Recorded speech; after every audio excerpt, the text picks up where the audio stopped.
Journalist Hangout. You say it's number one. I'm Citizen Jones. Welcome. Today on the program, former Emir of Kano and CBN Governor Muhammadu Sanusi laments state of Nigerian economy. He says the country is in deeper hole than she was in 2015. I'm hanging out with Babajide Kolade Otitoju, BKO. Oh, come on. Well, Jide, you know the tongue is in a wet place, so it slips every once in a while. Okay. Okay. So I beg.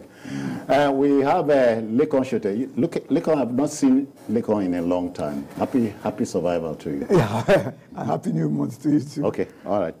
So the team is ready. I hope you are.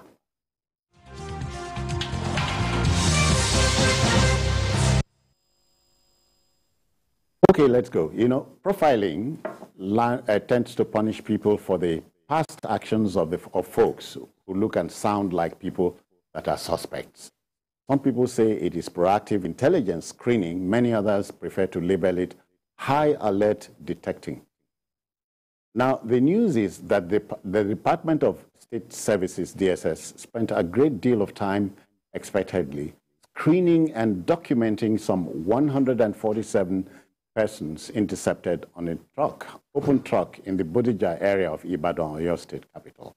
The passengers took off from Karanamoda in Zamfara State and were headed for Ogere in Ogun State. Now, 8 motorcycles and various foodstuff were found on the truck. The wild speculation is that the passengers were terrorists. Oyo State Police image maker Adewale Oshifeso said the truck and its occupants were later escorted out of the state and promptly handed over to their counterparts in Ogun State. In an emergency, Jide, suspicions are rife. Yes, and the people who are suspicious have no reason to blame them because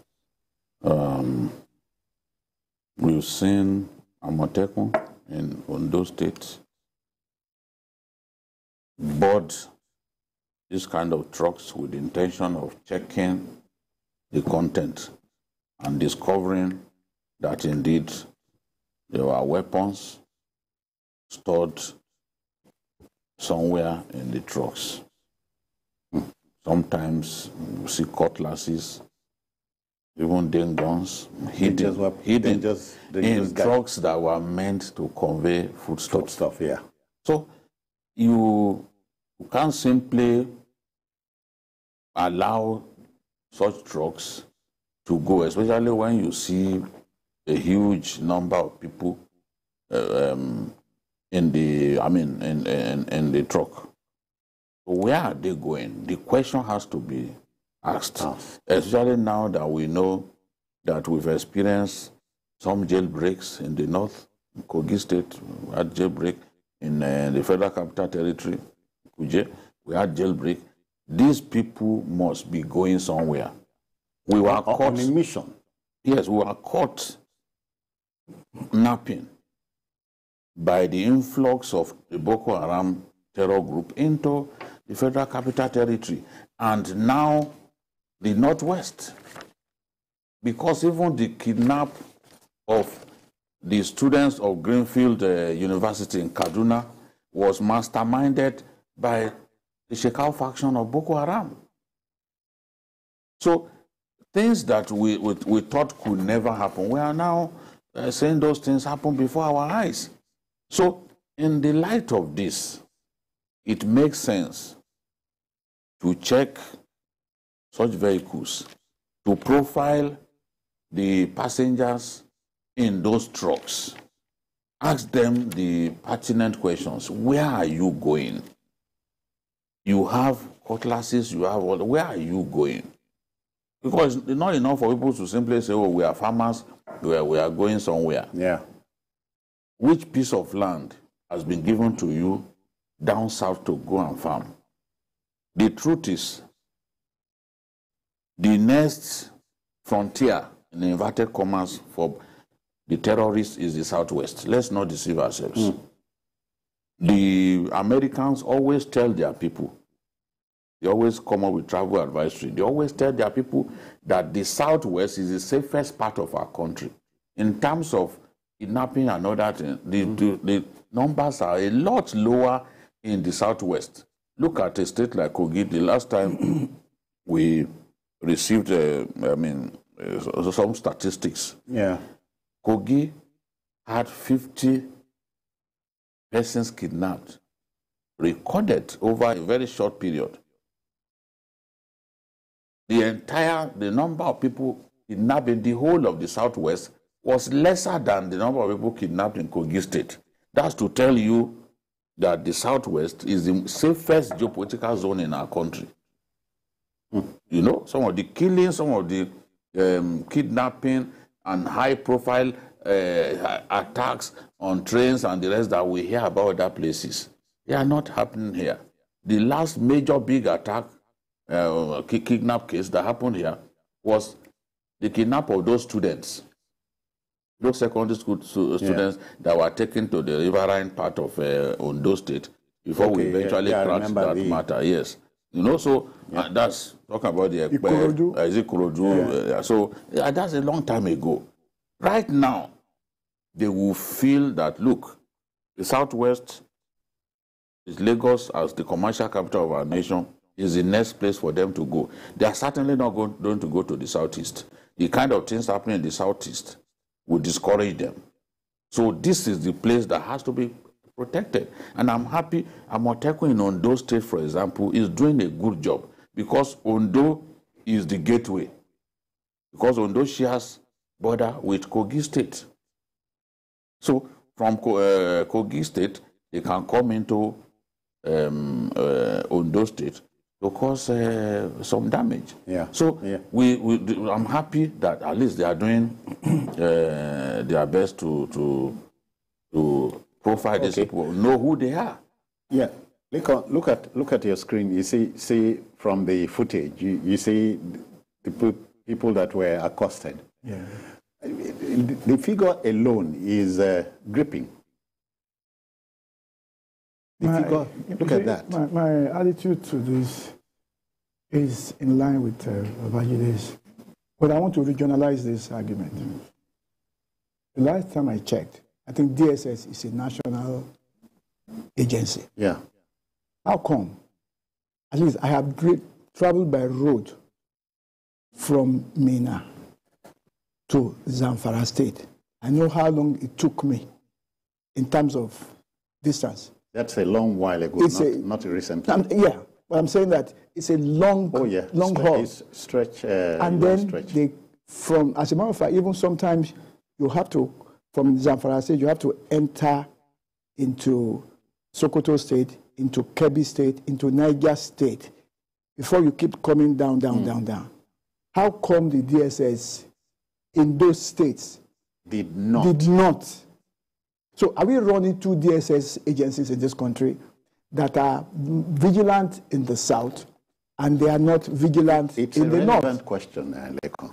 And which brings me to the issue of state police, that if the National Security Agency is not going to do the job as the way it's supposed to do, it only takes the southern divisions, do you understand, to do that job. Southwest, southeast, south, south. Something is wrong with that DSS itself. It seems to be, just as some people allege, that the custom is more efficient in the south, whereas you have porous borders in the north. So it means that these agencies are, what do you call it? They have dual approaches to their job. So, which makes some people who think, it may be wrong, but the president himself said that the people who are disturbing Nigeria are foreigners. Yeah. People coming from the Sahel who want land in this place. And they are filtering in gradually with arms. And that is the danger. They are coming. I mean, I understand you are economic migrants. Just like we too go to America and Europe as economic migrants looking for better prospects. Yeah. So you can't really fault people who are looking for, relatively Nigeria is 60% of the economy of ECOWAS. We are 50% of the population of ECOWAS. So that tells you a lot. Lagos state economy is bigger than the economy of Ghana, which is the second biggest economy in West Africa. Ghana's economy is 60 billion GDP. Lagos state is 133 billion GDP. That's more than double of Ghana. Also Ghana's population, I think about 30 million. Exactly. Is like so that tells Lagos. you that we have, though we complain here, relatively, we are much far better. Well, the debate will continue. Let it continue. But is it profiling? Is it taking caution? And let the debate continue. All right, to our next story. The election fever is on, and political campaigns are to be unleashed on the political weary citizens. Yes, democracy is based on the conviction that there are extraordinary possibilities in ordinary people. The ruling All Progressives Congress APC has formally named Plateau State Governor Simon Lalong as the DG of the Bola Tinubu Presidential Campaign Council. The party national chairman, Senator Abdullahi Adamu, announced the decision following a meeting with number one President Muhammadu Buhari at State House, Abuja.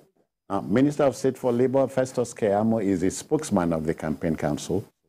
The real deal is here, it would seem. The rhyme, the rhythm, the tempo, the intensity, and so on. But first, let's share a story by TVC's news senior correspondent, Femi Akonde. Femi, good evening to you. Welcome.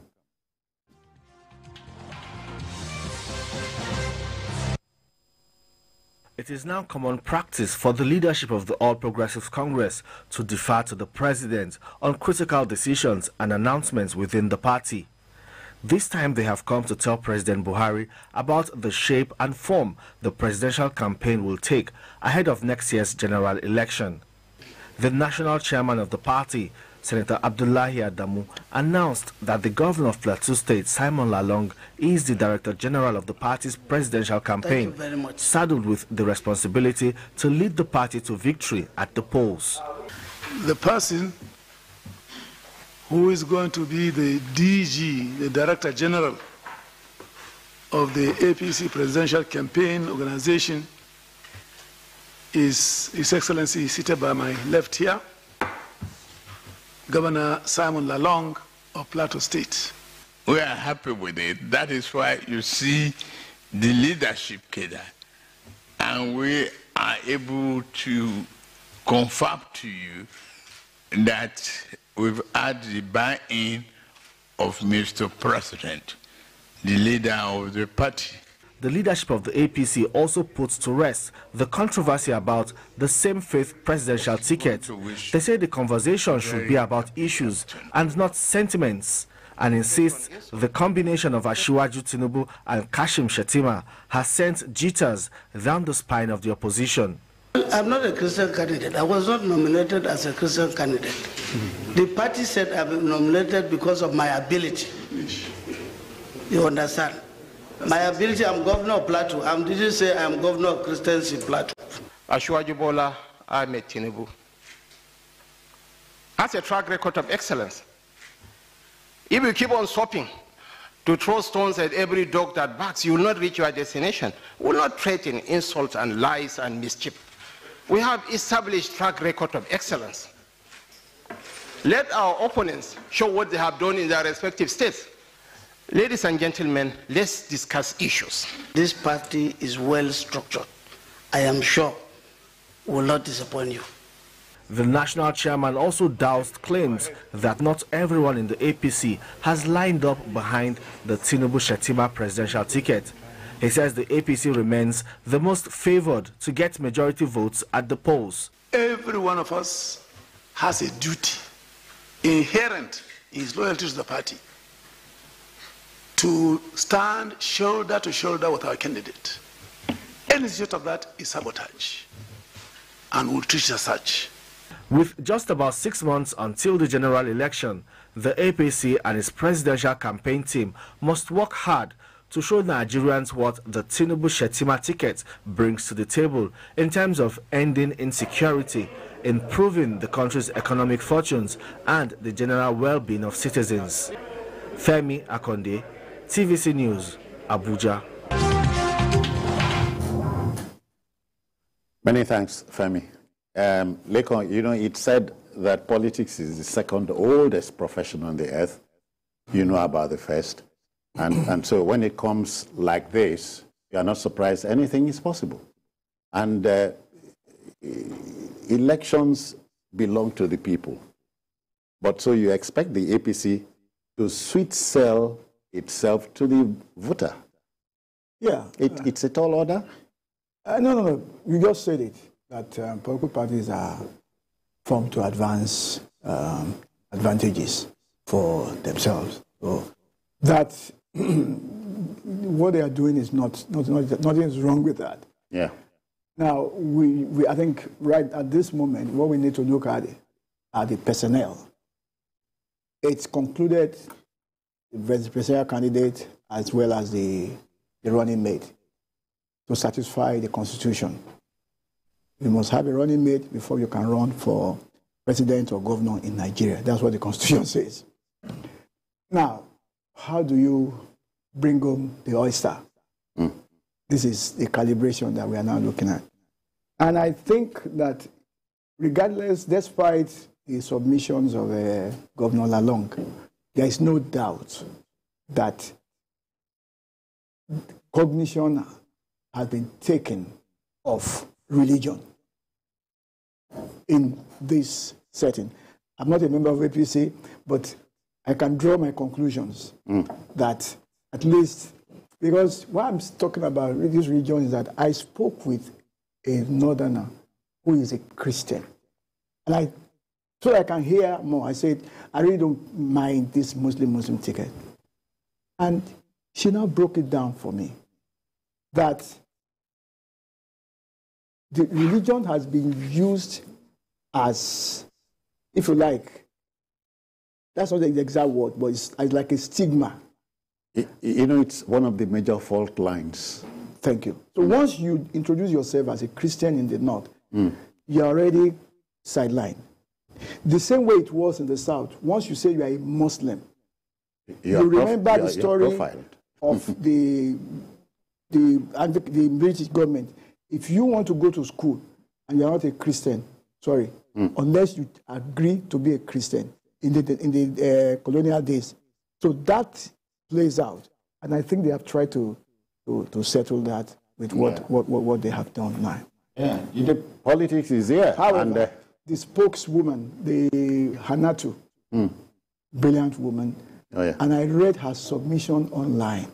I didn't even when I was coming here today. I read the thing. I think she has what it takes to do this job. Yeah, it is so. It's here. I hear September is when you can go gaga, you know, but it's booting like your phone, you know. So we're almost hitting it. Yes, by September, the campaigns will be officially flagged off in line with the Electoral Act. And expect a lot of fireworks.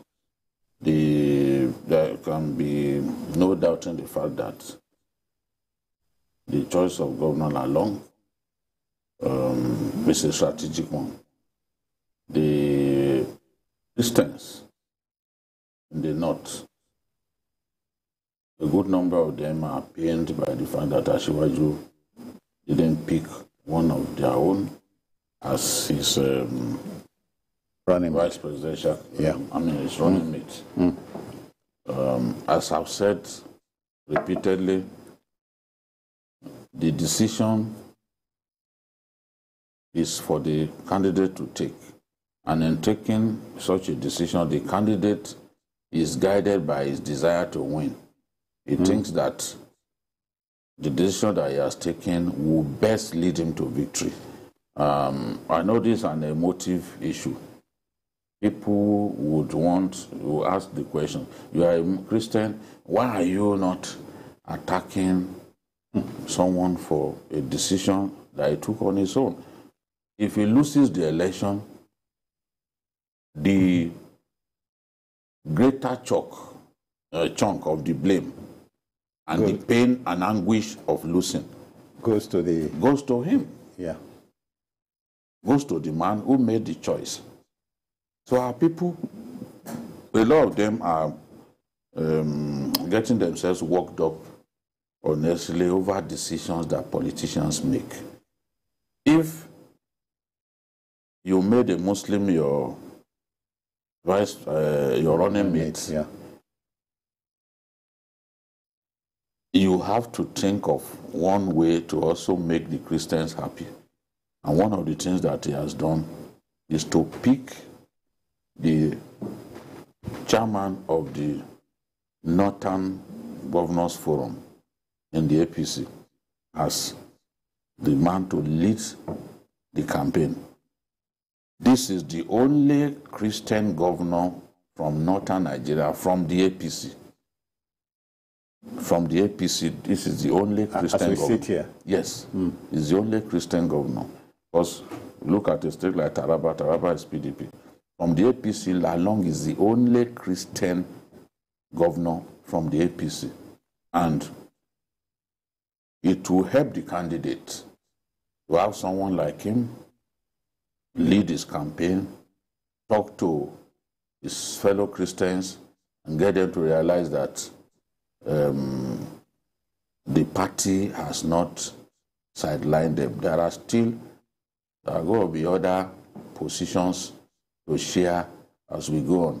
Remember what Oshomole said recently, he said that he looked at the commissioners that worked with Asiwaju as governor of Lagos State. The preponderance of them were Christian. So this is not someone that you could accuse of religious bigotry or all that. But I know that he's thinking of winning, and he thinks that that is the best way that he can push himself across the finish line. Time will tell whether that decision was right or wrong. It's just time that will be able to tell us what he's taking his decision. I think the ado about the Muslim ticket should not arise. But again, I hear it's Nigerian. Yes, to go that way. Oh yes, we live in not just dangerous times, but absurd times. There are those who would make so much noise about this for their own political gain. And as we have seen, some of the people who are very close to Asiwaju have turned against him just because of this decision. You know, people like Babashir Lawal. Babashir Lawal was among the first to encourage Asiwaju to contest the election. Babashir Lawal, people like Faleke, they were among the first to say, look, you can do it. But today, according to him, because he didn't choose a Christian. As I've said before, no matter how people will interpret anything I say, as I've said before, I long for that day when we will simply be focused on who can get the job done. Today, our economy is in crisis. People are not going to get out of that crisis. We are not going to get out of that crisis by some of the arguments that we create all over the place. The only way we can get out of the crisis is by voting for the right person. And in future, Nigeria should de-emphasize religion that has been dividing us over the years, de-emphasize ethnicity, and simply focus on competence.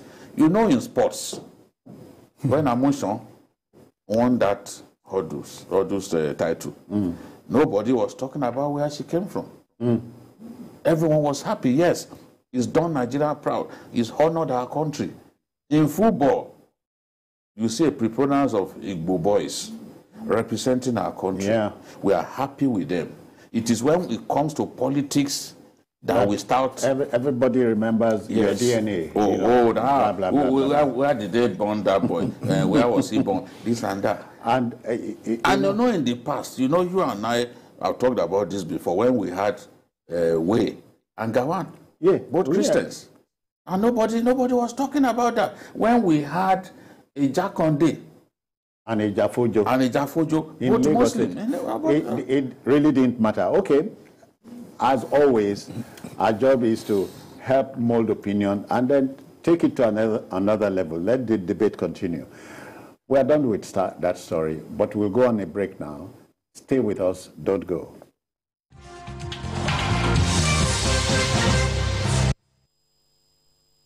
Never miss a moment. Instant breaking news from all over the globe. Live streaming of your favorite programs delivered directly to you. Watch anytime from anywhere on your mobile or smart devices. Download the TVC News app today. Available on Google Play and Apple Store. Every major news story is with many perspectives and layered with different levels of impact. Hello. What time did this happen? We will be right there.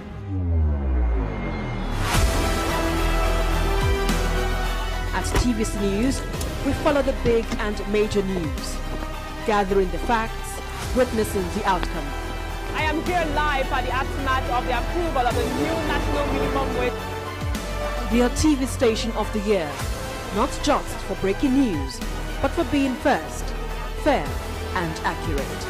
TVC News, first with breaking news.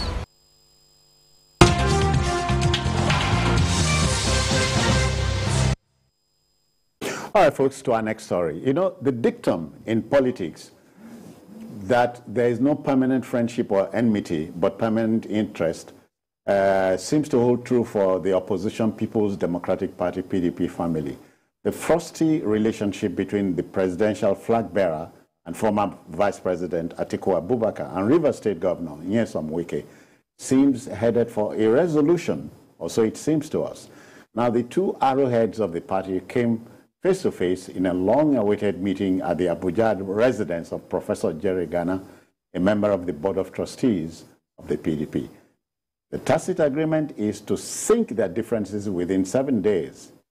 Politics, according to Chairman Mao Zedong, is war without bloodshed, while war is politics with bloodshed. You know, these are people who saw tomorrow. Yesterday. Yes. And what Chairman Mao said holds true when you're discussing politics in our country. Whether we like it or not, Wike is a factor in PDP. And Wike is not a pushover. He has so entrenched himself within the party that you cannot dismiss him as a pushover. If you dismiss him as a pushover, you do that at your own peril. And you've seen what is done in Rivers State, consistently winning elections. He has a track record of winning. If you can defeat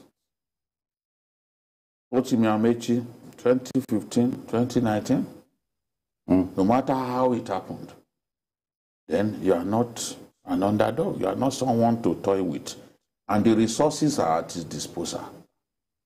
No one can doubt that. At a point when others were abandoning the party, he continued to fund the party. He was doing that to make himself strong, to make himself difficult to ignore. He has now made himself extremely difficult to ignore within the PDP.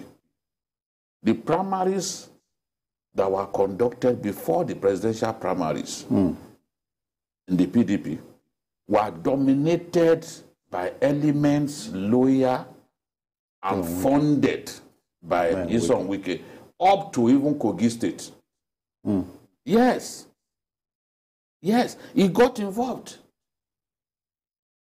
He got involved. He made sure, for example, that Dino did not win the primaries of the party in Kogi State. You can imagine all the way from Rivers. He got involved. I'm telling you this. And Dino will confirm this to people, that he saw Wike's hand in his defeat. He will confirm that. So he was doing all that to make himself strong. As a matter of fact, when he dared the party to remove the primaries from Port Harcourt, remember in 2019, I thought he was up to something. So yes, he is the man to beat. He did that by saying, look, the South-South had always supported the party. The South-South must produce the chairman. At a point when the Southwest was arguing that, look, we have never produced the national chairman of the party. This should be our turn. Wike insisted that, look, the party had always delivered. I mean, in the South-South, the South-South people had always delivered for the PDP. So you couldn't ignore them. In the end, they allowed him to host the convention. Yeah. They allowed him to produce the national chairman. Someone he has now fought against, you know. So he has reached that point that the more than 1 million votes on the average that comes from Rivers cannot be toyed with. So Atiku and co need to manage him very well. Otherwise, it could embarrass Atiku at the end of the day. So I was speaking with a governor, one of the PDP governors, and he was telling me, the challenge we have, he said, the challenge we have is how to manage this man. He said, because he said he has become not just the strength of the party, but the albatross. Yeah. So, but you can manage him in such a way that you make him feel wanted, you make him feel bigger than he is, so that he will leave you alone. Let me humor you a little. My people say, if you get picking, we get big head, and he's strong-headed in the house. Manage him, because his day might come. You never can tell. Yes. And that's what they are trying to do with him. Yeah, my brother, you know, but you see, we talked earlier about Bola Ahmed Tinubu going, determining who his running mate would be. Exactly. So Atiku knew more than I think you and I seated here to make a Wike his number 2 man. Jide is talking about managing. So how do you manage Wike? And I think that summarizes the whole thing. And somebody called in and said, we seem to be over rating Wike. Unfortunately, we didn't have the opportunity to answer back. The point is this. PDP says, when one president comes from the south, the next one will come from the north. When one president comes from the north, the next one will come from the south.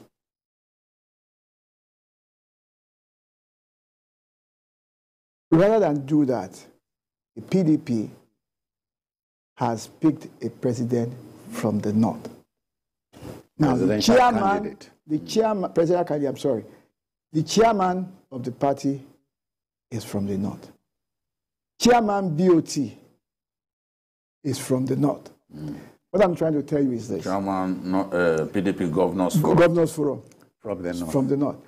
You understand? Now, what can Wike do? The only thing he needs to do is to play on the Asaba Declaration and the Lagos Declaration that presidency, the governors in the south had said that determine who number 2 would be. The presidency in 2023 must come to the south. Yeah. That is the hand he will play, and I think they know. So that is why they now know that they have to manage him the best way.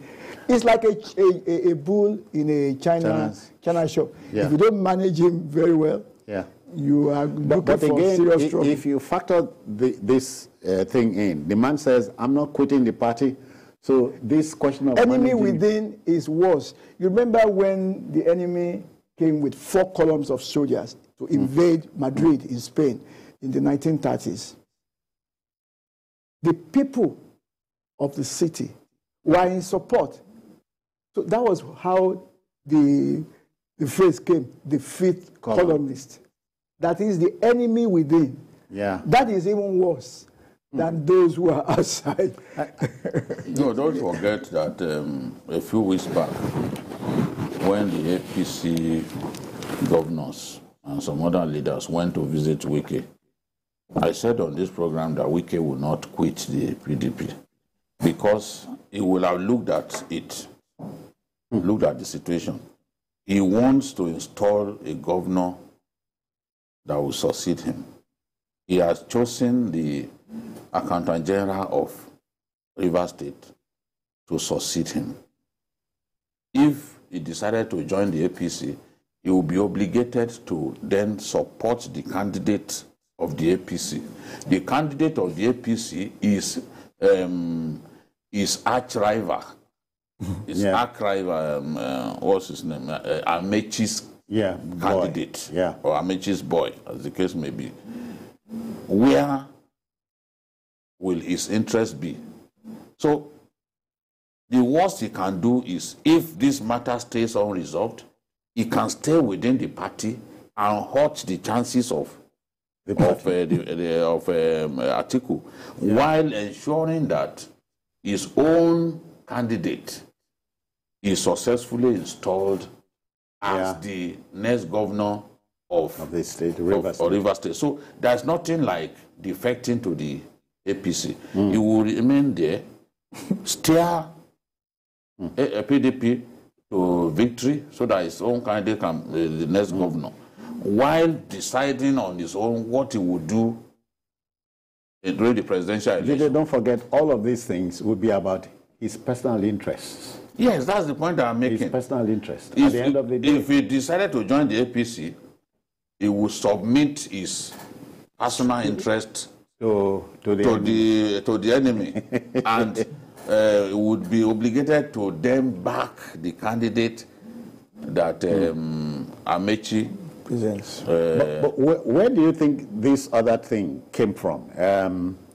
That Atiku must sign an agreement to run 1 term and blah, blah, blah, blah. Have you not heard that?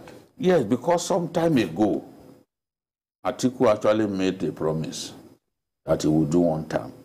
You know, politicians sometimes, to get support, will say, look, I will do 1 term. So those who are desperate, who are already on queue, who want to be also get to that position, would think that, oh, if I back this fellow, he's going to do 8 years.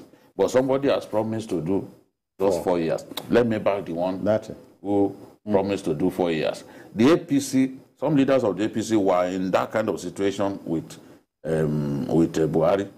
After the first term, there were people who wanted to contest. And this leader said, no, let's support the man who has done 1 term. In 4 years, he will leave. If we support a fresh person, we won't be able to stop him from doing 2 terms. 8 years. So this is the thing. If Atiku said that some time ago, then he should expect that at this point, they will remind him of the promise that he made at that time.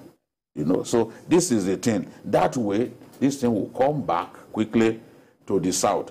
Many of the governors of the APC and PDP are being attacked by their supporters. How come you have far more governors from the south than governors from the north? Backing you. Yet it was the APC that had more northern governors that decided that power should go to the south. How come you were effectively played out despite your so-called numerical advantage? So for now, they will be thinking, well, if it does 4 years, it will be back to us. So it's all politics and self-interest.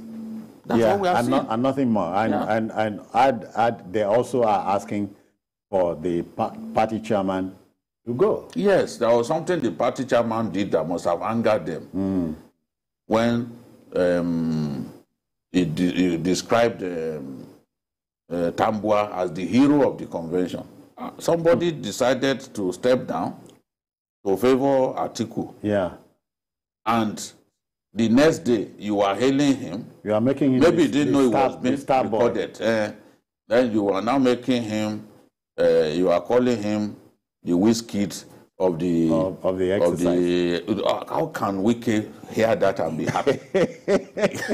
He's still smarting from the defeat. And here was a chairman that you would have expected to be even-handed, objective, saying, yeah, you are the hero of the convention. To somebody who made Wike lose, he cannot be happy. But again, Shute and Jide, Napoleon Bonaparte said, in politics, stupidity is not a handicap.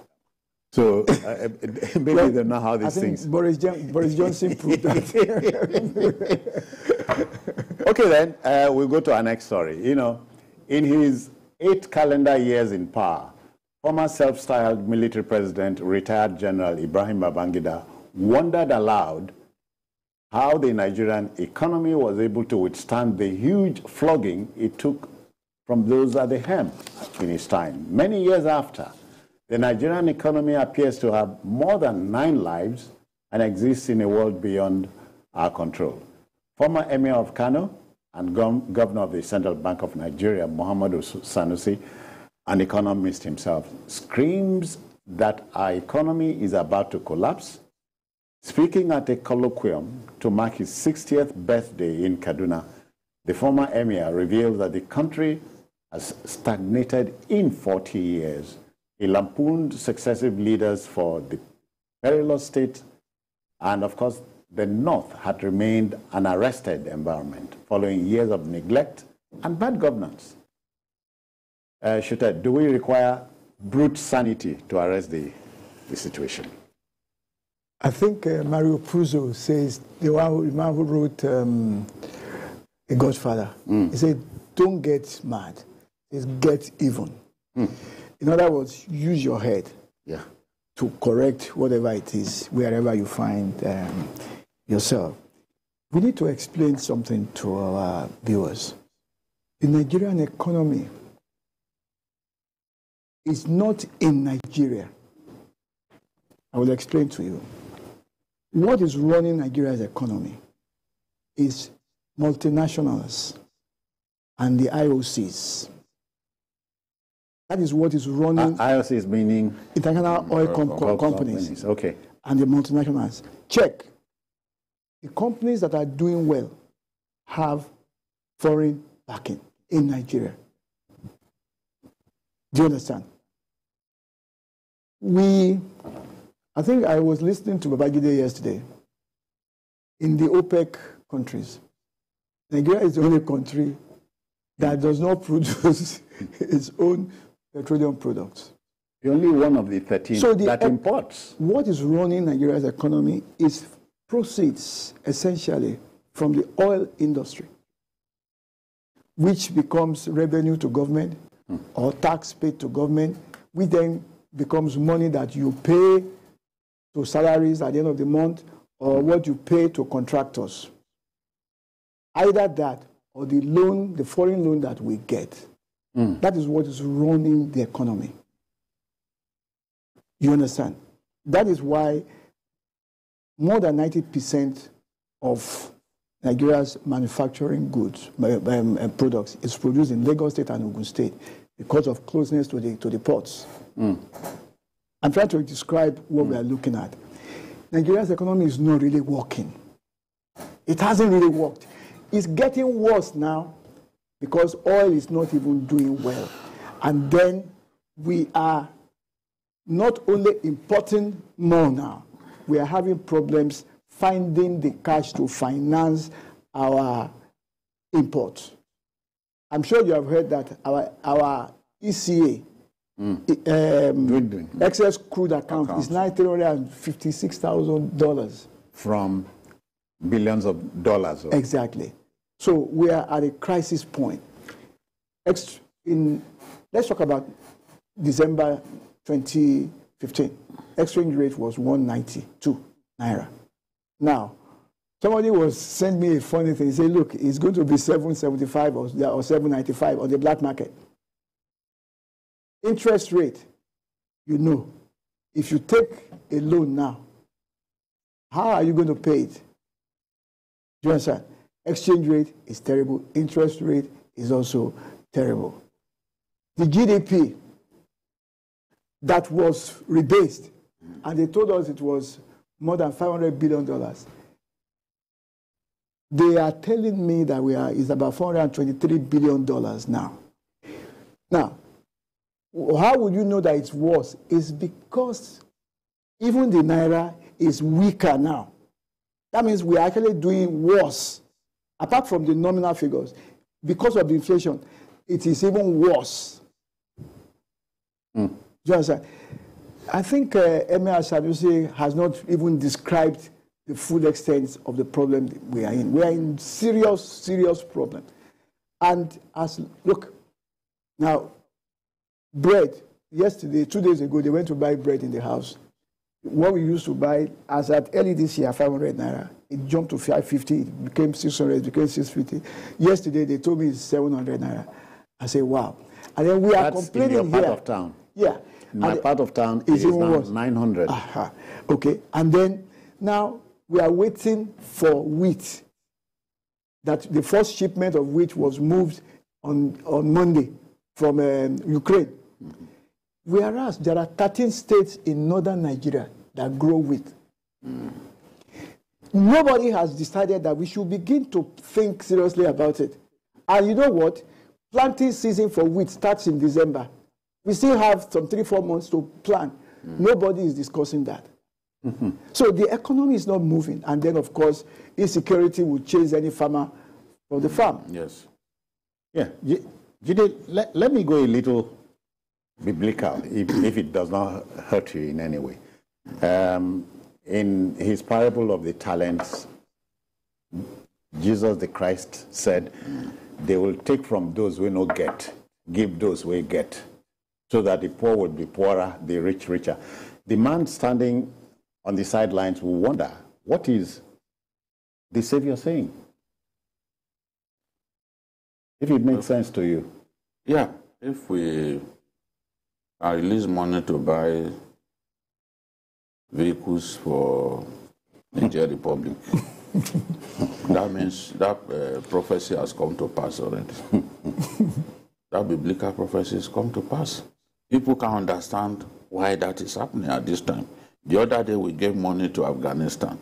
This is a country that can't pay its bills. This is a country where debt servicing is already outstripping revenue. Giving money to other countries, behaving like a big man. Big boy. You know, bugaing like a big man. I just don't get it. The economy has not been properly managed. I think the viewers need to know exactly what Sanusi said. Yeah. Sanusi said, if you are running a company and your revenue from sales can't pay interest, you know you are bankrupt. He said, we are the only oil-producing country lamenting at this moment with prices going up over the Russia-Ukraine war. The Russia-Ukraine war should be like a blessing to us. Yeah. The way the first Gulf War was a blessing, and we had so much windfall, you know. Now, at that time, too, we didn't manage it well. Even though you had money, never knew what to do with it. Now, we are approaching a very, very difficult phase. The external reserves, we are told, has gone down to $15 billion, which is not enough to finance imports for a period of 5 months. So we cannot pretend that, oh, things are rosy, this and that. The course of the research, I saw what the Economist Intelligence Unit said about Nigeria, that Nigeria is the worst in the world in terms of the debt to revenue ratio. And the facts are startling. When you look at, for the first 4 months of 2022, revenue totaled 1.6 trillion naira. But debt service came to 1.9 trillion. The variance is 300 billion is the variance. So we are already spending more to service debt than we made. The projections are also not working. You project that, okay, revenue will be 3 trillion, for example. Over a quarter or two. Over a quarter. You know. And what comes in is in the region of 1.3 trillion.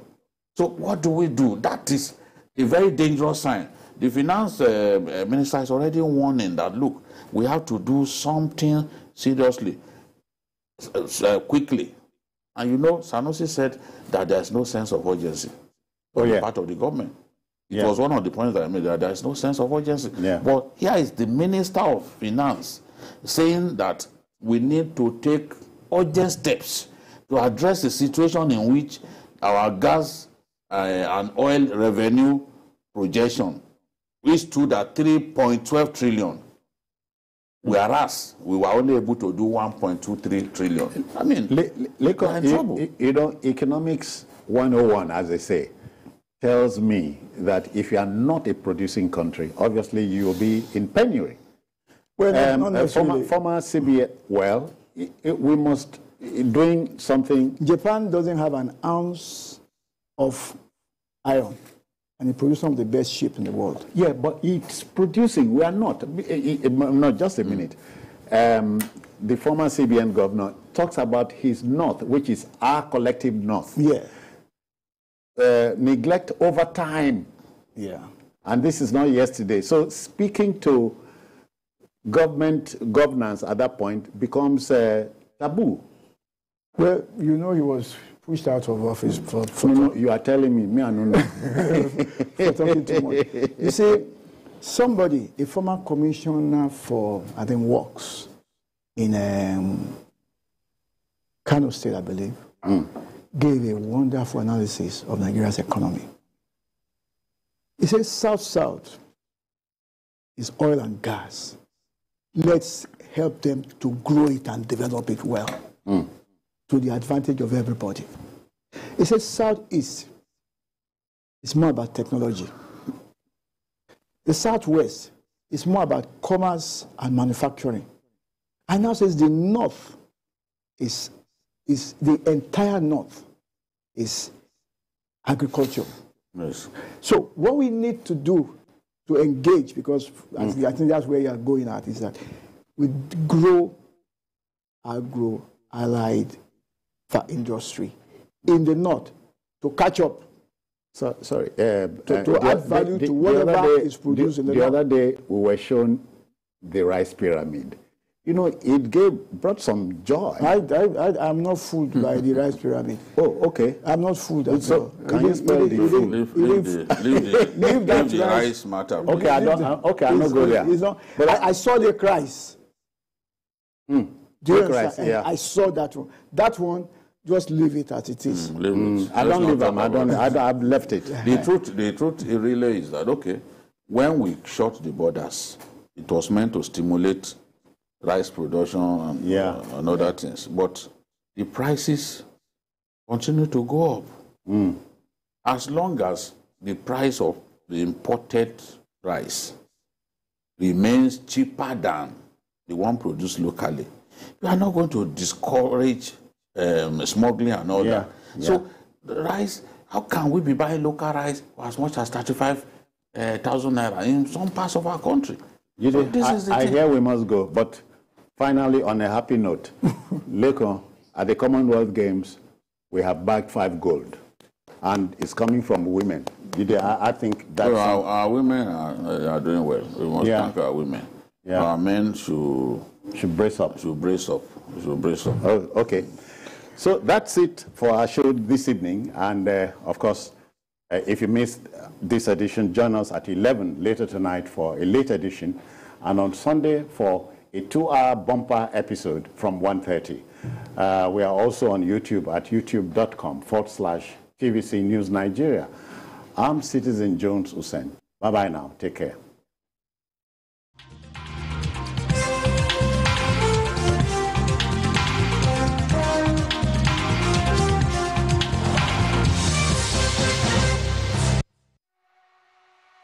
A city that prays continues to triumph. For over 40 years and counting, the joy of the Lord is strong. Have you seen a prayer ground, a place for hymns, a place of praise, and so much more? Now you don't want to miss the annual convention of the Redeemed Christian Church of God, starting on the 8th to 13th of August 2022. The theme is Perfect Jubilee. Venue is kilometer 46, Lagos-Ibadan Expressway, Ogun State, Nigeria. Ministry